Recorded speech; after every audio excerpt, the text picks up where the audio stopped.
विष्णु 4 महीने के लिए सो जाते हैं। लेकिन क्या आपने कभी सोचा है कि सृष्टि के पालनहार को आखिर नींद की जरूरत क्यों पड़ती? कहते हैं जिस दिन भगवान विष्णु योग निद्रा में जाते हैं उसी दिन से विवाह, गृह प्रवेश और सभी शुभ कार्य रुक जाते हैं। आखिर ऐसा क्या हुआ था कि देवताओं के देव स्वयं 4 महीने के लिए विश्राम करने चले गए?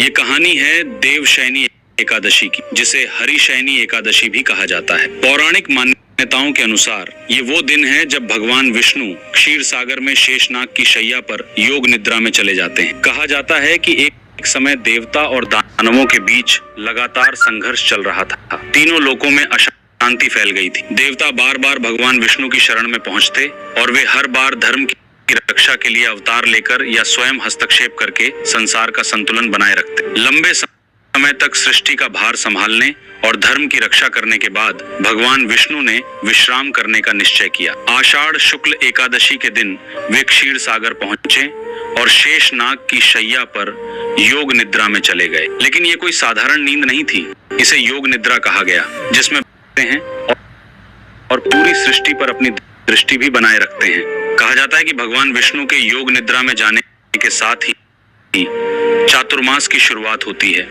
ये 4 महीने अत्यंत पवित्र माने जाते हैं। इस दौरान साधु संत एक स्थान पर रहकर तप, जप और साधना करते हैं। वहीं विवाह और अन्य मांगलिक कार्य भी रोक दिए जाते हैं। मान्यता है कि सृष्टि के पालनहार स्वयं विश्राम कर रहे हैं। इन 4 महीनों में लाखों श्रद्धालु व्रत, पूजा और भक्ति करते हैं और भगवान विष्णु के पुनः जागने की प्रतीक्षा करते हैं। फिर कार्तिक शुक्ल एकादशी का दिन आता है। कहा जाता है कि इसी दिन भगवान विष्णु योग निद्रा से जागते हैं। इस तिथि को देव उठनी या देवोत्थान एकादशी कहा जाता है। उनके जागते ही विवाह, गृह प्रवेश और सभी शुभ कार्य फिर से शुरू हो जाते हैं। इसीलिए देवशयनी एकादशी केवल एक व्रत नहीं, बल्कि उस दिव्य क्षण की शुरुआत है जब स्वयं भगवान विष्णु 4 महीने के लिए योग निद्रा में प्रवेश करते हैं और पूरा संसार उनके पुनः जागने की प्रतीक्षा करता है।